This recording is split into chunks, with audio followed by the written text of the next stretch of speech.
वक्फ संशोधन कानून के खिलाफ शनिवार को झिटकिया से मधेपुरा तक 5 किलोमीटर लंबा पैदल मार्च निकाला गया। साथ ही कला भवन परिसर में 1 दिवसीय धरना प्रदर्शन का भी आयोजन किया गया। हजारों लोगों की भागीदारी से प्रदर्शन में जबरदस्त जन समर्थन दिखा। इस दौरान भारी भीड़ के चलते धरना स्थल पर मंच टूट गया, जिसमें कई लोग घायल हो गए। बता दें, धरना के दौरान मंच पर अधिक संख्या में लोगों के चढ़ जाने से मंच भर कर गिर गया। हादसे में बिहार सरकार के पूर्व मंत्री और मधेपुरा विधायक प्रोफेसर चंद्रशेखर, सीपीआई नेता प्रमोद प्रभाकर सहित कई लोग घायल हो गए। सभी घायलों को सदर अस्पताल में भर्ती कराया गया है, जहां उनका इलाज जारी है। घटना के बाद कुछ देर के लिए अफरा तफरी का माहौल बन गया, लेकिन बाद में कार्यक्रम को नियंत्रित कर लिया गया और उसमें मंच टूट गई, जिसमें हमारे प्रमोद भाई प्रमोद भाई का अंगूठे में फ्रैक्चर आया है। बाकी सब कुछ लगभग कितने आदमी घायल हुए हैं? घायल छोटा मोटा घायल तो हमको लगता है 3-4 आदमी हुए हैं। किसी का पाँव छिलाया है, किसी का पैजामा फटा है, लेकिन ये जो गहराई से चोट लगी है अंगूठे का फ्रैक्चर, प्रमोद है जो राष्ट्रीय सचिव है सीपीआई पार्टी के, भारत सरकार संगठन में काम करते हैं। मंच टूटने का क्या कारण है? ज़्यादा लोग बैठ गए, ज़्यादा लोग बैठ गए, और कोई दूसरा कारण तो नहीं। और हमको लगता है मंच भी अप टू मार्क नहीं था। अप टू मार्क में मंच होना चाहिए था, सुन नहीं था, तो मंच के हिसाब से ज़्यादा लोग बैठ गए। इसलिए देखिए, एक बड़े सवाल पर आज प्रदर्शन था। वक्फ संशोधन बिल 2025 के खिलाफ मधेपुरा में विशाल जुलूस था। उसी जुलूस के समर्थन में हम लोग भी आए थे। यह काला कानून है, भारत के संविधान के खिलाफ है, भारत के धर्मनिरपेक्ष सिद्धांत के खिलाफ है, गंगा जमुनी तहजीब के खिलाफ है। जिस तरह से 3 कृषि कानून लाया गया किसानों की ज़मीन दखल करने के लिए, उसी तरह यह वक्फ संशोधन कानून मुसलमानों के वक्फ की ज़मीन को लेने की एक साजिश है और उस ज़मीन को कारपोरेट घराना मोदी के मित्रों को हवाले करने की एक साजिश है।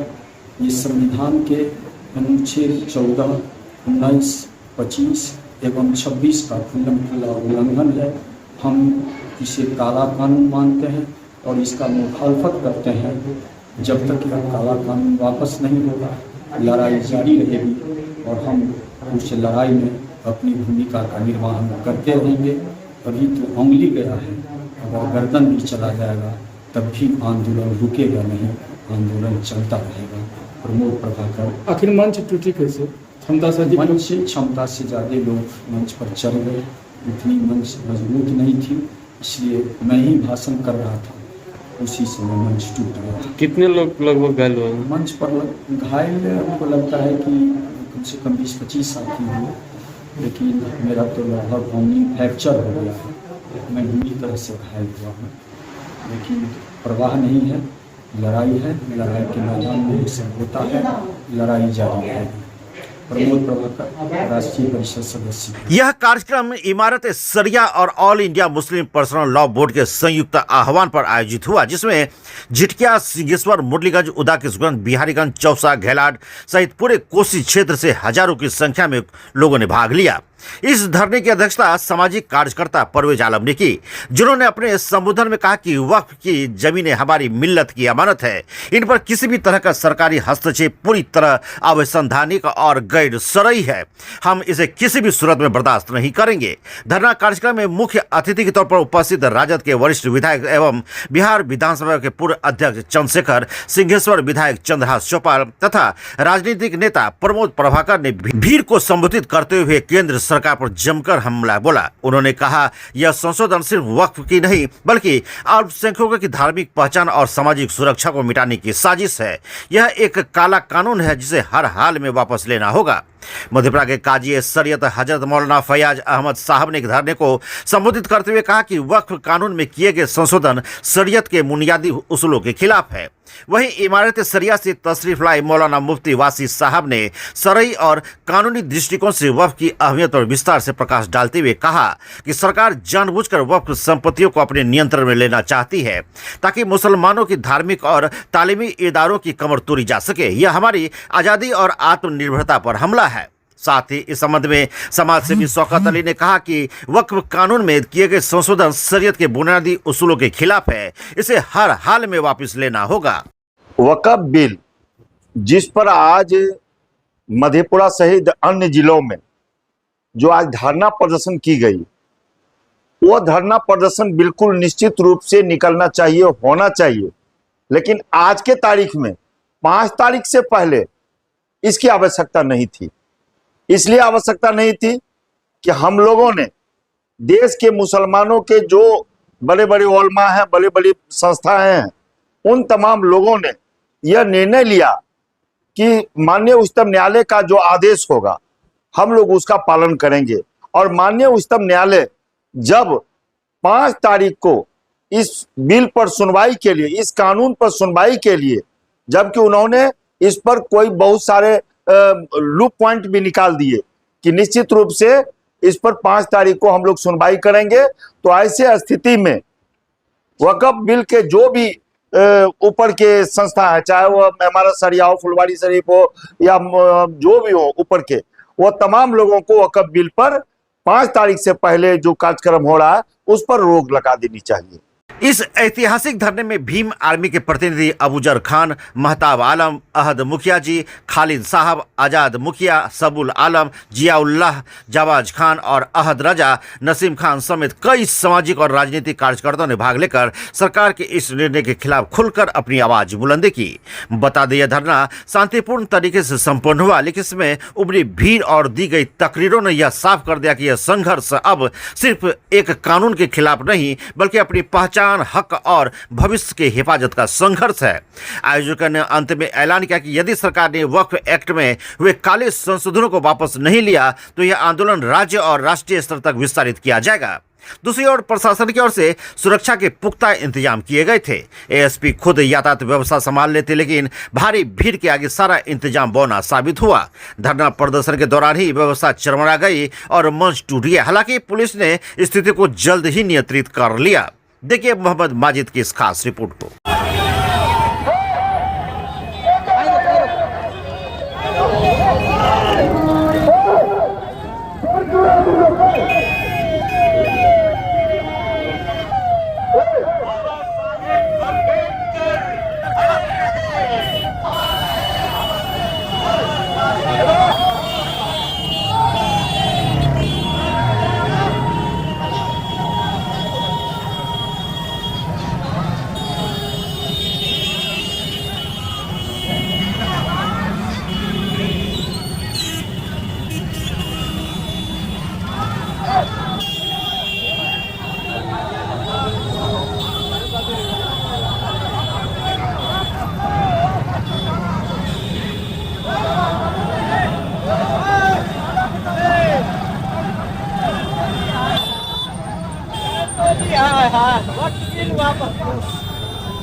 बिस्मिल्लाहिर्रहमानिर्रहीम। जैसा कि आप सब देख रहे हैं पीछे में एहतजाज वक्फ एक्ट के खिलाफ जो है 2025 वक्फ एक्ट के खिलाफ जो है ये एहतजाज हो रहा है। हज़ारों की तादाद में लोग यहाँ पर आए हैं इसी तरह पूरे हिंदुस्तान में all India Muslim personal law board की तरफ से पूरे हिंदुस्तान में एहतजाज किया जा रहा है और सरकार को ये कहा जा रहा है, बताया जा रहा है कि ये जो बिल, ये जो कानून आपने बनाए हैं बिल्कुल एक मुसलमानों के खिलाफ है और ये मुसलमान के साथ संविधान के खिलाफ भी है। संविधान के आर्टिकल 14, 15, 25, 26 के खिलाफ है और इस हिंदुस्तान के अंदर सभी को अपने मजहब की आज़ादी के साथ रहने की आज़ादी है। तो हम सब ये सरकार से ये कहेंगे कि सरकार इस कानून को वापस ले ले और इस हिंदुस्तान को अमन शांति से चलाएं, वरना ये हिंदुस्तान कंट्रोल से बाहर हो जाएगा। जैसे कि अमित शाह धमका कर कहा था कि कानून मानना पड़ेगा, हम तमाम मुसलमान ये ऐलान करते हैं कि ऐसे कानून को नहीं मानेंगे जो हमारे वजूद के ऊपर खतरा हो, जो हमारे जायदाद को हड़पता हो, हमारे ज़मीन को हड़पता हो और हमारे मदरसों को ख़त्म करने की कोशिश कर रहा हो। आप सब जानते हैं कि इस कानून के ज़रिए हमारे मदरसों को ख़त्म करने की कोशिश कर रहे हैं, हमारी मस्जिदों को तोड़ने की कोशिश कर रहे हैं और हज़ारों मज़ारगाह हैं, हज़ारों मदरसे हैं जो इस बिल के तहत खतरे में पड़ जाएंगे। तो हम तमाम मुसलमान इसीलिए आज यहाँ पर आए और सरकार से ये कहेंगे कि बिल वापस ले ले। कर दोगे तुम? ये कहाँ से कौन सा संविधान है भाई? सही बात है। दुनिया की एक नंबर की संविधान हमारे भारत की संविधान है और इसी संविधान में इतना छेड़खानी किया जा रहा है कि दुनिया में कोई भी संविधान के साथ छेड़खानी नहीं किया जा रहा जितना इंडिया के संविधान के साथ छेड़खानी किया जा रहा है। कोई भी मुद्दा को, कोई भी बात को ये सरकार धर्म के हिसाब से देखता है, संवैधानिक तौर से नहीं देखता। अरे कोई भी हो वो आतंकवाद है, जो किसी धार्मिक लोग पे कोई तरह के हाथ उठाए, कोई बात करे, वो आतंकवाद कहलाएगा। आतंकवाद की कोई जात नहीं होती। जिस तरह से ये प्रोपेगेंडा फैला रहा है ये भारत सरकार, ये बीजेपी की सरकार, ये आतंकवाद को एक हिंदू मुस्लिम के नाम से देखता है। इस देश को हिंदू और मुस्लिम के नाम पे तोड़ दिया गया है। जिस तरह से आज कोई भी बात होता है तो मीडिया चैनल नहीं उसी का है, बड़े बड़े मीडिया उसी का है, बिका हुआ मीडिया सब है। भारत की सरकार जात पात पे, वोट पे बांट दिया। ये इसको मौत से कोई मतलब नहीं है, इसको इससे मतलब है कि हमको वोट चाहिए, सिर्फ हमें वोट चाहिए। ये सरकार सेम अंग्रेजों की सिद्धांत से ये भारत सरकार को चलाना चाहता है, भारत को चलाना चाहता है। ये सरकार जिस तरह से अंग्रेजों ने देश में फूट डाल के राज कर रहा था, सेम ये सरकार देश में फूट डाल के राज करने के लिए चाह रहा है और चाहता भी और करता भी है। इस देश में अंधभक्तों को तो अंधभक्ति दिखती नहीं, कौन मरा ना मरा उसकी जान की कोई परवाह नहीं, सिर्फ यही परवाह है हमें वोट दो, हम सरकार, हम सत्ता में आए, हमें काला कानून वापस ले। और ये कोई संविधान के अंदर में लिखा नहीं है कि धार्मिक कानून पे लागू करा जाए। ये अनुच्छेद 19(1) में भी लिखा है जो भी धार्मिक हो उनको छेड़छाड़ नहीं किया जाए, पर ये संविधान को डायरेक्ट छेड़ रहा है। ये वन मिशन वन नेशन लेकर के आने का काम कर रहा है, क्योंकि जो बन गया सो बन गया। ये सरकार राजशाही सरकार चलाना चाहता है, ये संवैधानिक तौर पे, ये राजनीतिक तौर पे चलाना ही नहीं चाहता है। तो इसलिए इस सरकार को हमारे पूरे देशवासियों से हमें आग्रह है, निवेदन है, रिक्वेस्ट करते हैं कि ये इसे उखाड़ भगाए, ये बीजेपी के सरकार को यहाँ से कब दूर कर दे और ये मुसलमान के ऊपर जो काला कानून वक्फ बिल पे लगाया गया है। क्या नाम हुआ? मेरा नाम जिमशेर खान हुआ, कहाँ के रहने वाले हैं? इस्लामपुर मधेपुरा जिला मधेपुरा हुआ मेरा।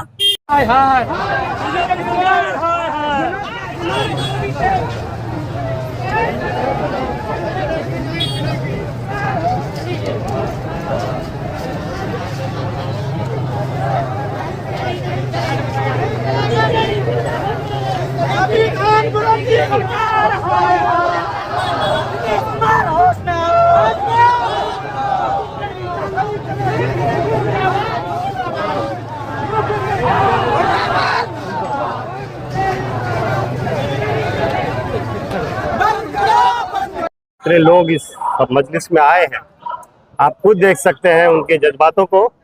और ये एक जोरदार विरोध मधेपुरा के धरती से जाएगा। वक्फ बोर्ड का जो अधिनियम आया है एक काला कानून है और इस काला कानून के लिए इस समाजवादी मधेपुरा की धरती से जो विरोध का सुर निकला है ये दिल्ली तक जाएगा और दिल्ली सल्तनत भी हिलेगी इस विरोध के सुर से। तो मेरा धन्यवाद है इस पूरे सभा में आए हुए हर एक व्यक्ति से। इस मजलिस में चिलचिलाती धूप में और पसीने से लथपथ सब लोग जो सभा को सुन रहे हैं, उन सबों के लिए बहुत बहुत धन्यवाद। क्या आपके इंडिया गठबंधन समर्थन करे इससे? बिल्कुल, इंडिया गठबंधन और मैं राजद अपने दल की तरफ से पूरी समर्पण के साथ हम लोग इस कार्यक्रम में आए हैं और दिल से समर्थन करते हैं इस कार्यक्रम को। क्या परिचय है? मेरा नाम प्रणव प्रकाश हुआ। देखिए, ये काला कानून है, इस बात को समझिए। ये आपस में लड़ाने का तरीका है कि लोग आपस में लड़े और सरकार के जो मुख्य विफलताएं हैं उससे ध्यान हटे। महंगाई की समस्या है, युवाओं में बेरोजगारी की समस्या है, इन सबों से ध्यान भटकाने के लिए ये सरकार ये आपस में लड़ना चाहती है। ये किसी के हित के नहीं है, पासवान आप मुसलमान हो या इवन अगर आप वक्फ की जमीनों को देखें तो उनका लाभ किनको मिलता है? अस्पताल बने हुए हैं वक्फ की जमीन पे, स्कूल बने हुए हैं वक्फ की जमीन पे, मदरसा है, मस्जिद है। इन सभी चीजों से किनको फायदा है? आम जन को फायदा है। और आप ये लड़ाने का, तोड़ने का प्रयास कर रही है भाजपा की सरकार। वो तो कहते हैं कि महंगाई पहले भी थी, अब तो खामखा ठीक है, हमारे वित्त मंत्री कहते हैं कि मैं प्याज नहीं खाती हूँ, मैं लहसुन नहीं खाती हूँ, मुझे पता नहीं है महंगाई क्या है। इस सभा में, मजलिस में आए हुए एक एक व्यक्ति से आप पूछिए कि आज महंगाई से त्रस्त हैं कि नहीं हम लोग। महंगाई है, बेरोजगारी है, लोगों के स्वास्थ्य की दिक्कत है। ये है हमारे मूलभूत मुद्दे। आप मूलभूत मुद्दों से भटकाने के लिए एक काला कानून लाते हैं और चाहते हैं कि लोग अपने मूल एजेंडे से भटके और आपस में लड़ाए। ये जो सरकार है इसका कोई और मकसद नहीं है कि ये, अगर आप गौर से देखिए, ये देश में हिंदू और मुसलमान हमेशा से साथ रहते आए हैं। ये तहजीब है हमारा। इस तहजीब पे चोट किया गया इस वक्फ का अधिनियम को ला करके।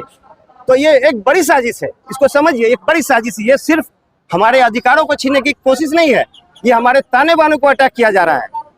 और ये मधेपुरा के धरती से ये जो पुरजोर आंदोलन का तैयारी हुआ है, इस पूरे कमेटी को बहुत बहुत धन्यवाद। सुप्रीम कोर्ट ने इस पर स्वतः संज्ञान लिया। बिल्कुल, साथ तो इसकी सुनवाई फैसला भी है 10वें सदी तक। इस पर क्या कहेंगे आप? बिल्कुल बिल्कुल, हम लोग सुप्रीम कोर्ट के शुक्रगुजार हैं कि जब भी देश में कभी कोई ऐसा कानून लाया जाता है जिस कानून से हमारे मूलभूत अधिकारों पे अटैक हो, तो सुप्रीम कोर्ट स्वतः संज्ञान लेती है। और ये वैसा ही उदाहरण है कि बिना किसी के कोर्ट गए, कोर्ट ने स्वतः संज्ञान लिया है। और हम लोग शुक्रगुजार हैं कोर्ट के कि कोर्ट इस मामले को बिल्कुल हमारे नजरिए से देखे, आपके नजरिए से देखे कि ये काला कानून निश्चित रूप से ध्वस्त हो।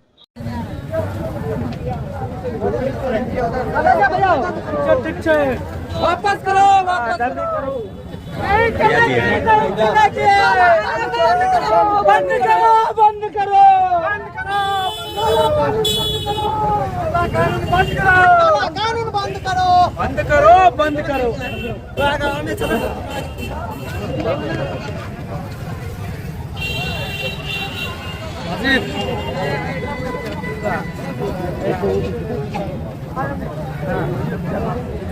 बढ़िए आप लोग बढ़ते रहिए आप।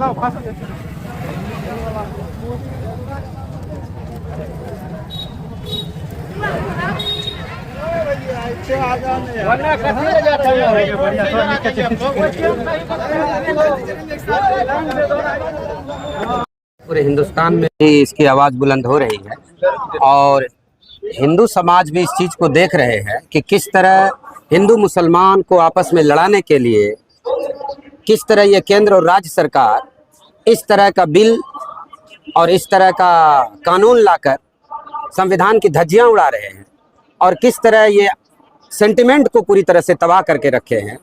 आज ये चाह रहे हैं कि मुल्क हिंदू मुसलमान में लड़ता रहे और हम केंद्र और राज्य में शासन व्यवस्था पे बने रहें और आवाम इसमें बर्बाद होता रहे और सारे केंद्र और राज्य सरकार के मंत्री के जितने भी बच्चे हैं, फैमिली है, उनके धन में भी वृद्धि होती रहे और उनके बच्चे विदेश में शिक्षा ग्रहण करते रहे और आम आवाम के जो बच्चे हैं, जो किसानों के बच्चे हैं, गरीबों के बच्चे हैं, उनके बच्चे आपस में हिंदू मुसलमान करते रहे। इसी के खिलाफ आप देखेंगे कि अभी रिसेंटली एक वक्फ बिल आया और वक्फ बिल का केंद्र सरकार का जो ये काला कानून है उसका समर्थन चंद्रबाबू नायडू और हमारे बिहार सरकार के मुख्यमंत्री नीतीश कुमार जी के इशारे पर जो केंद्र की सरकार को इस तरह का बिल का समर्थन करके संविधान की धज्जियां उड़ाए हैं।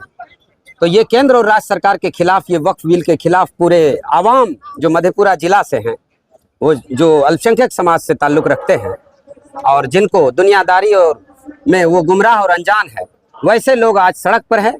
और इसके साथ आप देखेंगे स्टेज पर भी कई दल के, कई समाज के, कई एनजीओ सोसाइटी के, हिंदू समाज के लोग भी इस वक्फ बिल के खिलाफ हैं। क्या लगता है इस विरोध? देखिए, कानून तो बन ही चुका है और सुप्रीम कोर्ट में याचिका दायर हो चुकी है। 70 याचिकाएं सुप्रीम कोर्ट में दायर हुई है, जिसमें कि 6, 7 और 5 याचिकाएं जो हैं वो मुख्य रूप से उस पर केंद्र सरकार सुप्रीम कोर्ट सुनवाई करने के लिए सोच रही है और बाकी याचिकाएं अब वो खारिज कर रहे हैं। 5 याचिकाओं का जो है सुनवाई अभी 5 मई को होना है सुप्रीम कोर्ट में। और आप देखिए कि हम लोगों को सुप्रीम कोर्ट पे पूरा भरोसा है, इस तरह के काले कानून को वो रद्द करेंगे और सरकार को एक तमाचा उनको इस काले कानून के लिए लगेगा और हम लोगों को सुप्रीम कोर्ट पे पूरा भरोसा है। कब तक चलेगा यह धरना प्रदर्शन? धरना प्रदर्शन तो ये चलेगा ही जब तक न्याय न मिल जाए। आप देखेंगे मस्जिदों के, मदरसों के ट्रस्ट और जमीनों में 1954 में 52 में जब पहला आम चुनाव हुआ, जवाहरलाल नेहरू के समय की बात है, वक्फ बिल तब से पास है और उसको इस तरह का बिल का दुरुपयोग करके कानून का नया जो संविधान संशोधन इन्होंने बनाया 2025 वक्फ बिल, उसमें क्या किया कि मस्जिद और मदरसे के ट्रस्ट में डीएम को रख दिया और इस तरह के वक्फ की संपत्ति में एक हिंदू समाज के भी लोगों को रखा। क्या मंदिर में या किसी अन्य गिरजाघर में आप किसी मुसलमान को रखेंगे या हिंदू को रखेंगे आप गिरजाघर में, या जैनियों के धर्म में रखेंगे? नहीं। सिर्फ हिंदू मुसलमान को लड़ाने की है ताकि मुसलमान रोड पर आ जाए, हिंदू समाज में एक मैसेज जाए कि देखिए मुस्लिम जो है अपने हक की लड़ाई लड़ रहा है, आप भी अपनी लड़ाई लड़िए। जबकि केंद्र सरकार इस मंसूबे में पूरी तरह से फेल हो चुकी है और राज्य सरकार भी फेल हो चुकी है। मुसलमानों का भरोसा नीतीश कुमार ने बहुत धीरे धीरे जीता।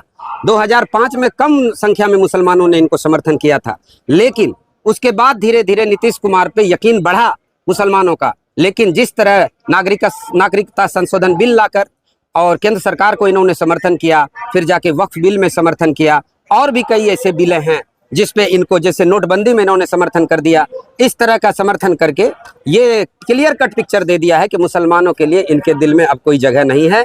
और हिंदू समाज में जो ये कह रहे थे कि समाजवादी लोहिया और कर्पूरी ठाकुर के विचारधारा के लोग हैं, ये राम मनोहर लोहिया की विचारधारा के लोग हैं, ये पूरी तरह से खुल चुका है कि ये आरएसएस और बीजेपी के ही एजेंट है नीतीश कुमार जी, जो पूरी तरह से बीजेपी को समर्थन कर रहे हैं और हम लोग इसकी पूरी तरह से अवहेलना कर रहे हैं। जब 2025 में चुनाव है, उससे पहले आप लोग देख रहे हैं विरोध प्रदर्शन कर रहे हैं इस वक्फ बिल को लेकर के, क्या लगता है परिवर्तन भी होगा आने वाले चुनाव में? उसका असर दिखेगा? अमीर शहर जो है ना हिंदुस्तान का, वो नरेंद्र मोदी जी हैं और बिहार के अमीर शहर नीतीश कुमार है कि नहीं? अमीर शहर से तकरार करके देखते हैं, ये सरकारों के खिलाफ है। शहर को से तकरार करके देखते हैं, खिराज देने से इनकार करके देखते हैं, उनका जो बिल है उनको हम इनकार करके देखते हैं। और ये रहनुमा जो जगाने से भी नहीं जागे, कितना जगाया गया, ये रहनुमा जो जगाने से भी नहीं जागे, तो चलो अच्छा है कि आवाम को ही बेदार करके देखते हैं। चलिए हिंदू मुसलमानों को ही बेदार करते हैं और उसको बताते हैं कि ये देश को किस तरह गिरवी रख रहे हैं, किस तरह सरकारी संपत्ति को बेच रहे हैं और हिंदू मुसलमान को ये लड़ा रहे हैं, और इस तरह की लड़ाई से मुल्क कमजोर हो रहा है। आप कह रहे हैं कि पहलगाम का मामला है, आप कह रहे हैं कि इतने हिंदू इतने मुसलमान मारे गए, अब प्रोपेगेंडा फैला रहे हैं कि हिंदू मारे गए, जबकि ऐसा नहीं है। सारे जातियों के लोग मारे गए हैं, उसमें हिंदू भी मरे हैं, मुसलमान भी मरे हैं, और मारने वाला आतंकवादी है और आतंकवाद के खिलाफ पूरा हिंदुस्तान एकजुट है। आप इसको हिंदू मुसलमान क्यों मना रहे हैं? आप देखिए लिस्ट में, हिंदुओं में मेरे पढ़े लिखे दोस्त भी हैं, वो भी देख ले गूगल करके कि कितने हिंदू मारे गए हैं, कितने मुसलमान मारे गए हैं, और मारने वाले ने क्या किया है। क्या ये सुरक्षा का चूक नहीं है? क्या ये केंद्र सरकार नहीं बताएगी कि कैसे सुरक्षा में चूक हो गई? ये केंद्र सरकार की जिम्मेदारी नहीं है कि आर्मी में संख्या क्यों कम है? और आप अभी अग्निवीर 4 साल के लिए लाए, देशभक्ति की भावना से ओत प्रोत करके जो आदमी मुल्क के लिए लड़ रहा था बॉर्डर पर, आप 4 साल की नौकरी लाकर आप उसको क्या संदेश देना चाहे? 4 साल में कोई देशभक्त रह जाएगा?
जमीनों को हड़पना बंद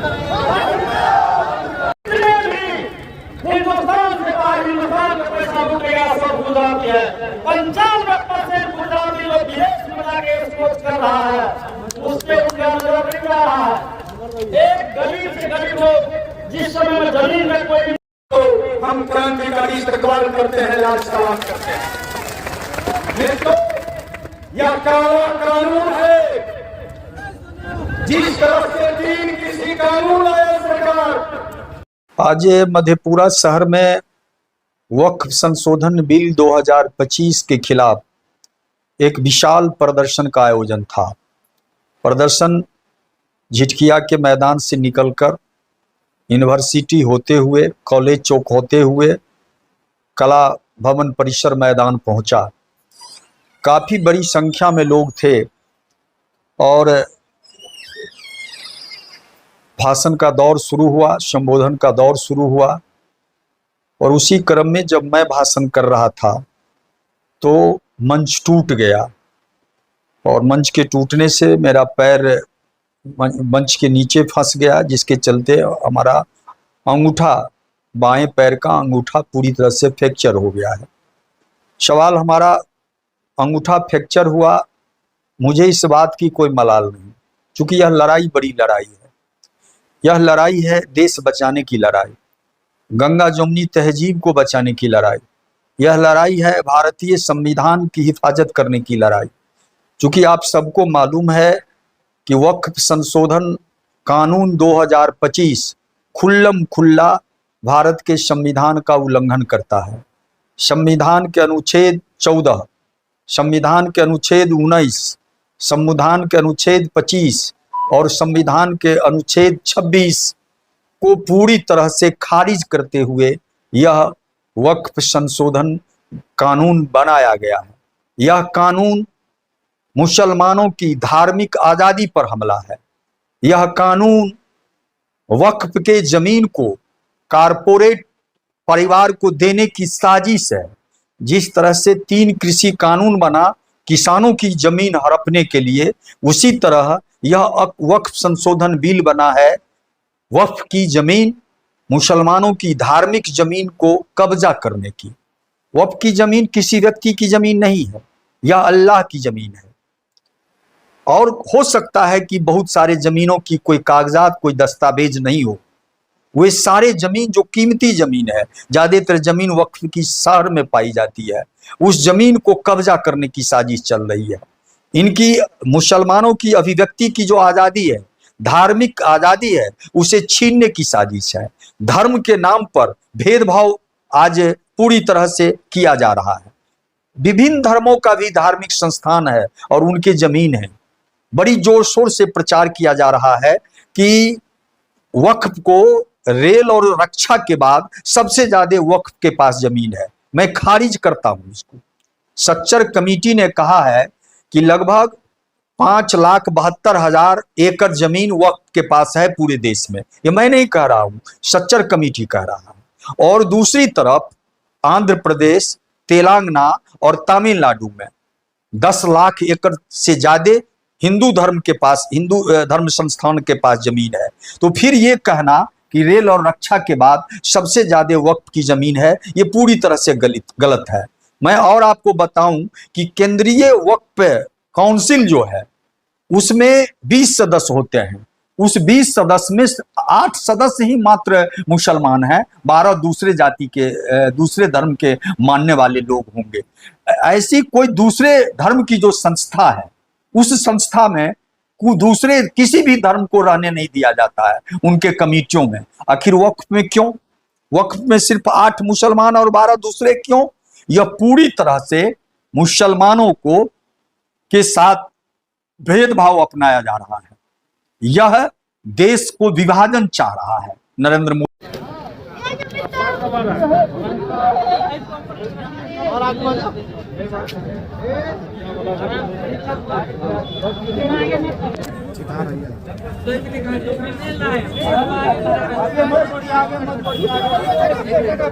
थोड़ा कुशादा हो जाइए, कुशादा हो जाइए, थोड़ा कुशादा होइए।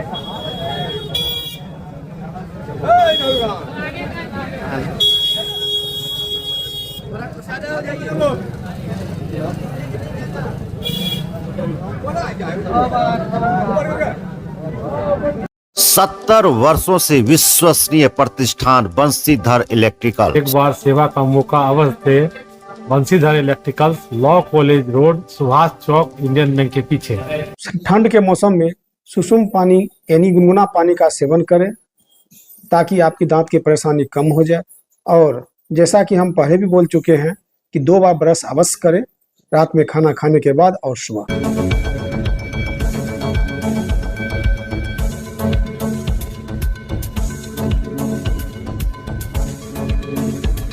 गिन्नी ज्वेलर्स विश्वसनीयता का एकमात्र प्रतिष्ठान, सिर्फ नाम ही काफी है।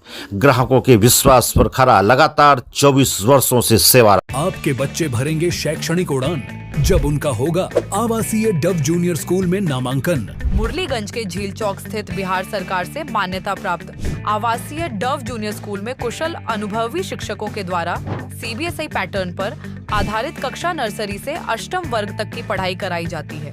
यहाँ एयर कंडीशन छात्रावास, शुद्ध पेयजल मेन्यू अनुसार पौष्टिक भोजन के साथ 24 घंटे CCTV की निगरानी में आपके बच्चों के भविष्य को संवारा जाता है। सीमित सीटों के लिए नामांकन प्रारंभ है। आज ही संपर्क करें 9931287318 या 7903934866 या 8969725252।